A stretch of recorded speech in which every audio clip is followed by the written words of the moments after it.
ओम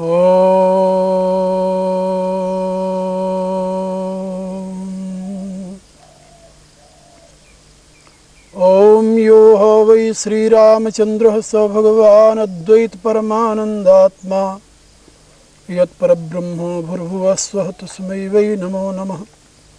ओम नारायणं नमस्कृत्य नरं चैव नरोत्तमं देवीं सरस्वतीं व्यासं ततो जयमुदीरयेत्। ओम प्रणम्य शिरसा देवं मारुतिं करुणाकरं करोमि गीता व्याख्या भगवत भाव प्रकाशिनीम्।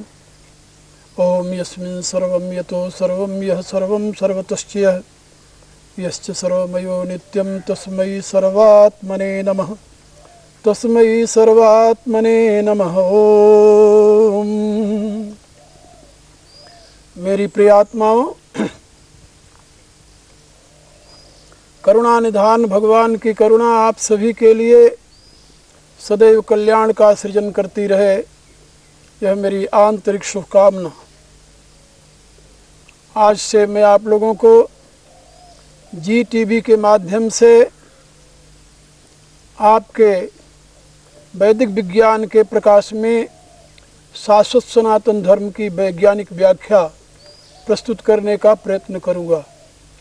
मुझे विश्वास है कि आप लोग इस वैज्ञानिक व्याख्या से सुपरिचित होकर इस धर्म की महत्ता को समझेंगे और तदनुसार अपने जीवन में प्रतिष्ठित करने का प्रयत्न करेंगे।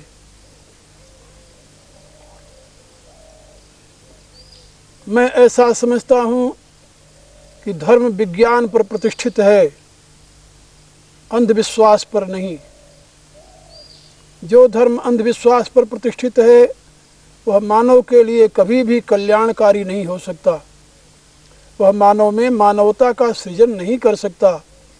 वह मानव के सर्वतोमुखी विकास में सहयोगी नहीं हो सकता। वह मानव समाज में कभी भी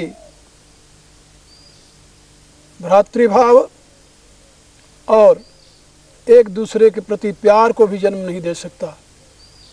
वह एक सीमा में आबद्ध कर देता है। यदि उस सीमा में आप प्रवेश करें तो आपको ऐसा लगेगा कि आप एक ग्रुप में आ गए हैं, एक संगठन में आ गए हैं। और जब उस सीमा में आप प्रवेश नहीं करते, उससे दूर रहते हैं, तो वो अंधविश्वास पर प्रतिष्ठित जो धर्म है वह आपको जीने का अधिकार भी नहीं देता। इसलिए इस धर्म के नाम पर अनेकों प्रकार के अनाचार, अत्याचार, दुराचार और मानवीय हिंसा हुई है। ये इसके लिए इतिहास साक्षी है। मैं जिस धर्म की चर्चा कर रहा हूँ वह धर्म अनादिकाल से चला आ रहा है और अनंत काल तक चलेगा। उसको शाश्वत सनातन धर्म कहते हैं। हमारे यहाँ वैदिक भाषा में उसे शाश्वत सनातन धर्म कहा जाता है। गीता में उसे शाश्वत धर्म कहा गया है। मनु ने उसे एतत् धर्म सनातन कहकर घोषित किया है। हम सभी उसी सनातन तत्व के अनुयायी हैं, पुजारी हैं और उसी सनातन तत्व को विश्व के मानव समाज में प्रतिष्ठित करके मानव समाज को एक नई दिशा प्रदान करने का प्रयत्न कर रहे हैं। आप लोगों को ये ज्ञात होना चाहिए कि सनातन धर्म के कुछ मूलभूत जो आधार हैं, आज दुनिया का प्रबुद्ध मानव उसे तत्परता से स्वीकार कर रहा है। जिसमें साधना की प्रक्रिया है, जिसमें आत्मविश्वास का जागरण है, जिसमें आत्म उत्थान का मंत्र है, जिसमें केवल मृत्यु के पश्चात स्वर्ग की चर्चा नहीं अपितु जीवन कैसे जिया जाए इसकी व्यवस्था दी गई है। कभी कभी पश्चिम के लोग जब मुझसे पूछते हैं कि आपके धर्म में क्या विशेषता है, तो मैं उनको ये समझाता हूँ कि यदि आपको मरने के बाद स्वर्ग जाना हो फिर तो आप चर्च वालों के पास जाइए। उनके पास इसका लाइसेंस है, ठेकेदारी है, कॉन्ट्रैक्ट है। वो मरने के बाद आपको स्वर्ग भेजेंगे। कब भेजेंगे इसका कोई निर्णय नहीं है, क्योंकि मरने के बाद पहले तो कुछ वर्षों तक, कुछ काल तक कब्र में पड़ा रहना पड़ेगा। कब्र से जब उठेंगे जजमेंट डे के पश्चात, यदि आपने प्रमाणित कर दिया कि आपने अमुक मसीहा के ऊपर विश्वास रखा है, फिर तो वो मसीहा की कृपा से आप स्वर्ग में चले जाएंगे, अन्यथा आपको स्वर्ग भी नसीब होगा कि नहीं कौन जानता है। और जिस धर्म की चर्चा मैं कर रहा हूँ, ये मृत्यु के पश्चात स्वर्ग देने वाला नहीं है। यह तो आपको जीते जी स्वर्गीय सुखों का उपभोग कराता हुआ आपके जीवन में पूर्णत्व की प्रतिष्ठा करने वाला है। गोस्वामी तुलसीदास जी ने रामचरितमानस में घोषित किया है कि जो इस धर्म का अनुकरण करते हैं वे सुर दुर्लभ सुख कर जग माही, अंतकाल रघुपति पुर जाहि। वह देव दुर्लभ जो सुख है उसे इस दुनिया में प्राप्त करते हैं और शरीर छोड़ने के पश्चात वो सीधा परम तत्व में लीन हो जाते हैं। मानव जीवन की यही सार्थकता है, मानव जीवन की यही उपादेयता है, मानव जीवन की आंतरिक यही अभिलाषा भी है कि वह अपने जीवन में सर्वतोमुखी विकास करता हुआ, प्रकृति के पदार्थों का समुचित प्रयोग करता हुआ अंत में अपने कारण स्वरूप परमात्मा से युक्त होकर के ब्रह्म भाव को प्राप्त हो जाए। गीता की ब्राह्मी स्थिति, उपनिषद का ब्रह्म भाव, वेदों का वह एक अद्वैत भाव आपको इसी दिशा में प्रेरित करता है। अनेक प्रकार की कथानकों के माध्यम से भी इन्हीं बातों को समझाया गया है पुराणों में, लेकिन वर्तमान में पुराण साहित्य जो है वह कुछ विद्वानों के जीविका कमाने के माध्यम बन गए हैं। इसी प्रकार से गति रामायण की भी है। रामायण गोस्वामी तुलसीदास जी ने उस परम तत्व की व्याख्या की है। राम कथा के माध्यम से उन्होंने बताया कि जिस राम की मैं व्याख्या करने जा रहा हूँ वह राम कोई मनुष्य नहीं है, वो ब्रह्म है। राम ब्रह्म परमार्थ रूपा, अभिगत अकथ अनादि अनूपा, सकल विकार रहित गत वेदा, कही नित नेत निरूप ही वेदा। वो कहते हैं कि जिस ब्रह्म को वेद न इति कह करके निरूपण करता है, जो सकल विकारों से रहित है, जो भेद रहित है, वह राम ब्रह्म है। उस ब्रह्म राम की व्याख्या मैं करने जा रहा हूँ। रामचरितमानस के मुख्य 4 विषय हैं: ब्रह्म निरूपण, धर्म विधि, वर्णय तत्व विभाग, कहें भगत भगवंत की संयुक्त ज्ञान विराग। ब्रह्म निरूपण पहला विषय है। ब्रह्म क्या है इसकी व्याख्या पहले की गई है। फिर धर्म की विधि, जिस धर्म की धारणा को धारण करके साधना में प्रवृत्त होने से, जीवन यापन करने से चित्त शुद्धि के माध्यम से उस ब्रह्म तत्व का बोध होता है, ये दूसरा उसका विषय है। और उसके साथ ही जब उस परम तत्व का बोध होता है तो उसमें तत्व निरूपण की बात आती है। कौन कौन से तत्व हैं, जीव क्या है, जगत क्या है, ईश्वर क्या है, ब्रह्म क्या है, इसकी मीमांसा करना भी उसका उद्देश्य है। इसको तत्व निरूपण कहते हैं। और आखिर में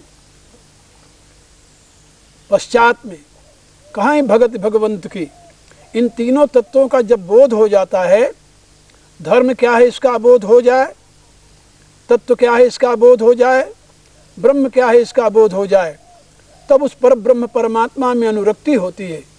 फिर उसकी भक्ति होती है और वह भक्ति जो है वह ज्ञान और वैराग्य से युक्त होती है, अंध भक्ति नहीं होती। तुलसीदास जी ने अपनी रामायण में कहीं भी अंध भक्ति के लिए स्थान नहीं दिया है। वो कहते हैं भक्ति रूपी मणि को प्राप्त करने के लिए ज्ञान वैराग्य रूपी नेत्र की आवश्यकता है। उत्तरकांड में उन्होंने कहा, पावन पर्वत वेद पुराणा, राम कथा रुचिरा करनाना, मर्मी सज्जन सुमति कुदारी, ज्ञान विराग नैन उर्गारी, भाव सहित खोजे जो प्राणी, पाव भगत मन सब सुखानी। परमात्मा की भक्ति तभी प्राप्त हो सकती है जब ज्ञान विराग रूपी नेत्र हो। ज्ञान विराग रूपी नेत्र तभी मिल सकते हैं मनुष्य को जब उसकी धर्म में आस्था हो, धर्मानुसार उसका आचरण हो और किसी सद्गुरु की कृपा का पात्र बन करके वह तत्व बोध को प्राप्त करे और ब्रह्म निरूपण को समझे। ब्रह्म तत्व क्या है और उससे अभिव्यक्त हुए अन्य तत्व क्या हैं, जीवन में उनका उपयोग कैसे करना चाहिए, और फिर इन तीनों का बोध होने के पश्चात ही भगवान की अनन्य भक्ति प्राप्त होती है। आजकल तो भक्ति के नाम पर जो कुछ चल रहा है, मुझे देखकर कभी कभी आश्चर्य हो रहा है। हमारे सदग्रंथों में इस प्रकार की भक्ति का कहीं जिक्र नहीं है, लेकिन नहीं, वर्तमान का प्रवाह आज पूरी धर्म संस्था जनता के मनोरंजन में लिप्त है, जबकि जनता का मनोरंजन करना ये धर्म संस्था का काम नहीं था, ये राज संस्था का काम है। राजा का कर्तव्य बताया गया है कि जो प्रजा का रंजन करता है वो राजा है। और प्रजा का रंजन किससे होता है? सामान्य रूप से संसार में हर एक प्रकार की सुख सुविधा की उपलब्धि से। इतना ही नहीं, उसके साथ ही उसे चाहिए सुरक्षा की भावना, हर एक प्रकार की सुरक्षा और हर एक प्रकार की सुख सुविधा, जिससे वह अपने जीवन में सुख और शांति का अनुभव करता हुआ विकास की दिशा में अग्रसर हो जाए। ये व्यवस्था देना राजधर्म का, राजसत्ता का कर्तव्य रहा है। धर्म सत्ता का उद्देश्य रहा है मन को रंजन नहीं करना, मन का निग्रह करना। मनोनिग्रह धर्म संस्था का उपदेश रहा है। ऋषिगण मानव समाज को संयमित जीवन जीने की सीख देते रहे, उसको ये समझाते रहे कि विषयों से विरत होकर के, विषयों में अनासक्त होकर के इन पदार्थों के प्रयोग से ही तुम्हारा जीवन संयमित हो सकता है, अन्यथा नहीं। तो मेरे कहने का अभिप्राय कि आज की जो धर्म संस्थाएं हैं वे किस कार्य में लगी हैं, ये आप लोग भली भांति जानते हैं।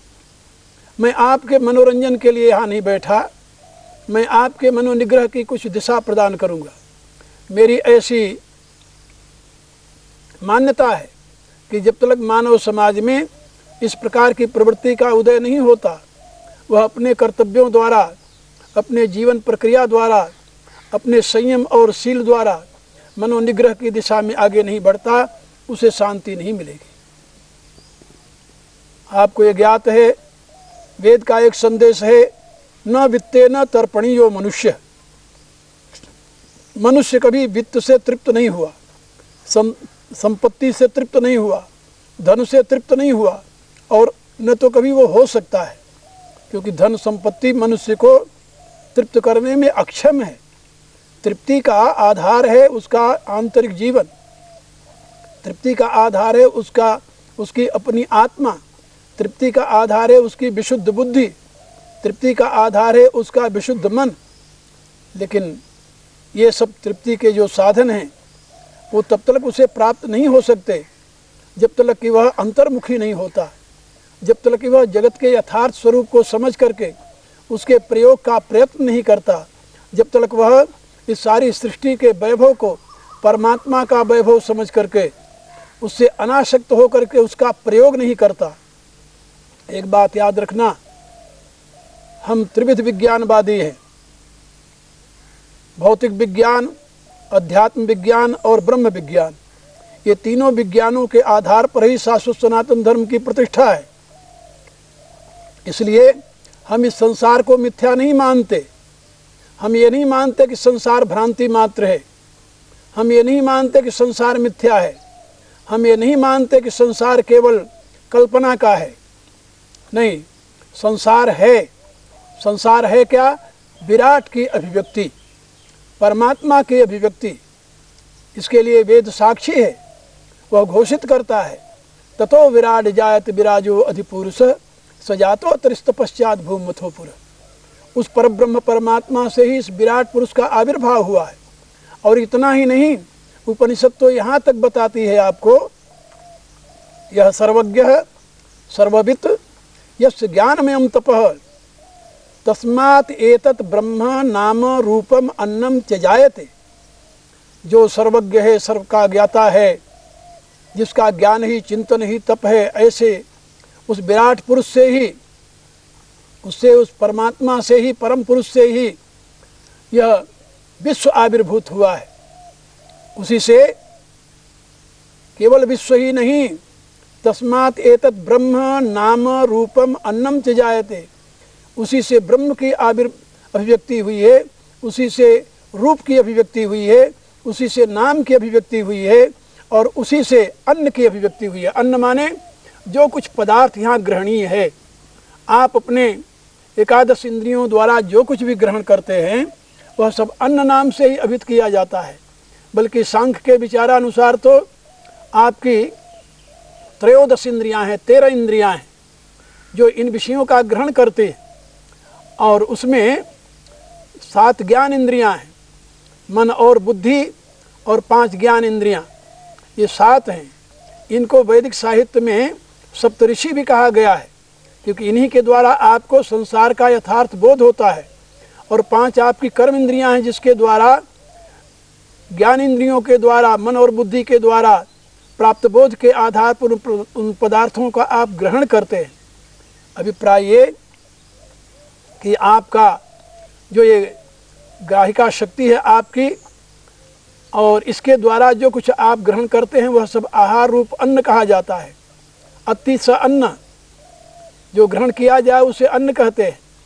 और ये अन्न भी उस परमात्मा से ही आविर्भूत हुआ है। उस परमात्मा से अन्न कैसे आविर्भूत हुआ, इसकी व्याख्या आपको तैत्तिरीय उपनिषद में प्राप्त होगी। ये तस्मात् आत्मनः आकाशः सम्भूतः, आकाशाद् वायु, वायोरग्नि, रग्निरापः, अद्भ्यः पृथ्वी, पृथिव्याम औषधेय अन्न। ये क्रम है।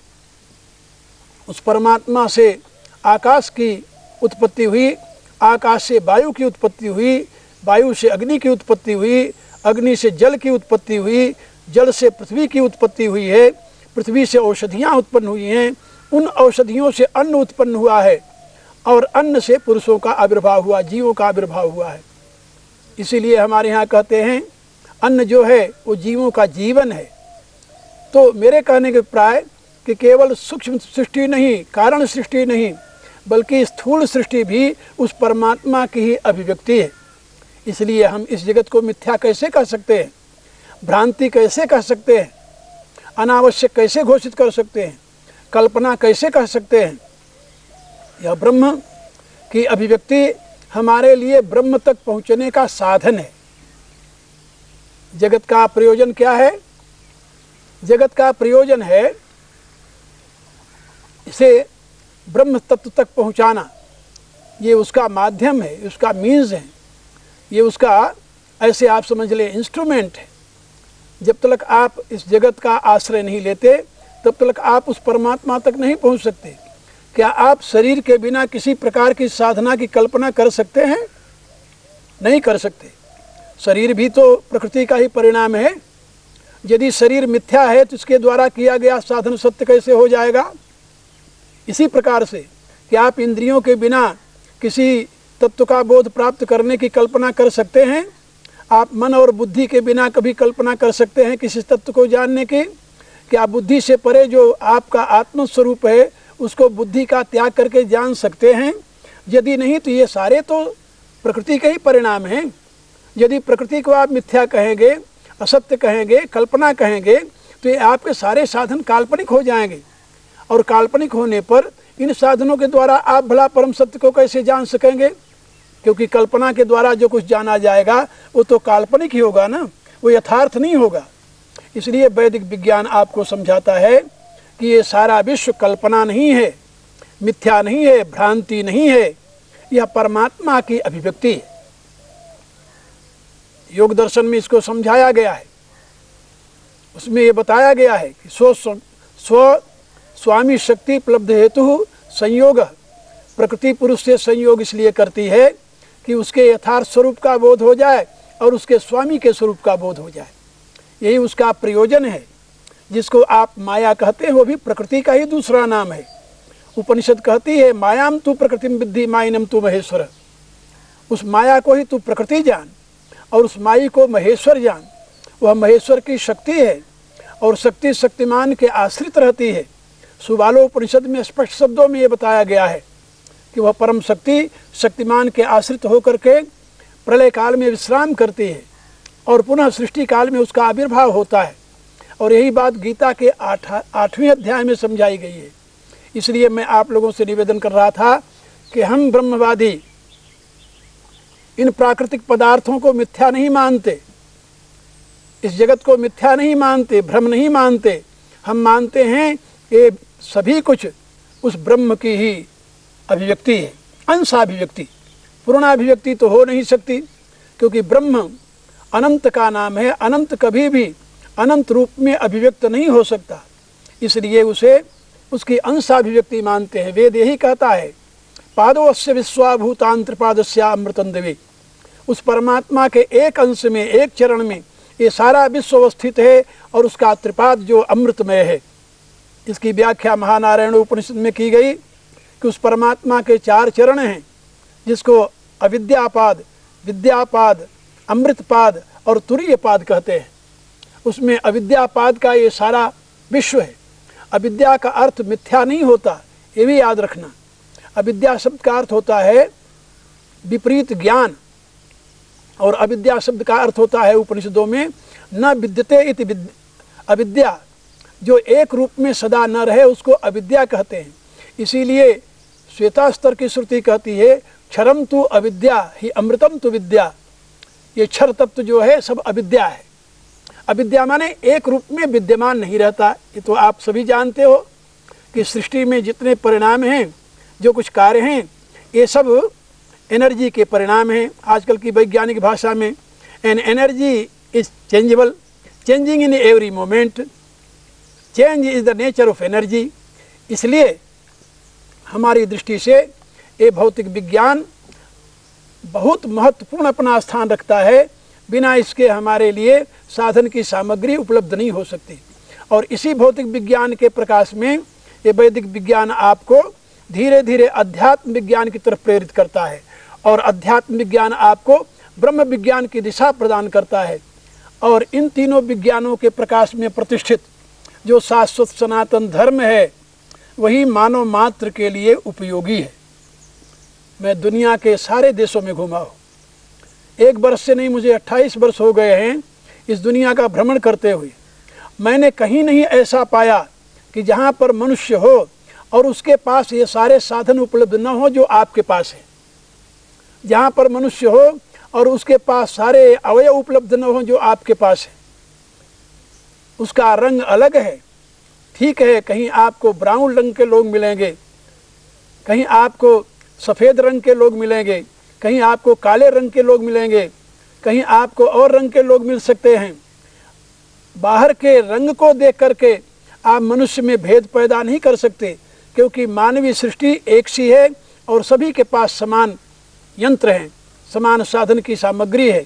इसलिए मैं आप लोगों को बता रहा था कि आप लोग इस GTV के माध्यम से कुछ दिनों तक मेरे विचार सुनें और उस पर मनन करें, चिंतन करें, जिससे आप अपने लिए और आने वाली मानवता के लिए आपका जीवन वरदान सिद्ध हो सके और अपने जीवन को विकसित करते हुए उस पूर्णत्व में प्रतिष्ठित होकर परम शांति के भाजन बन सके।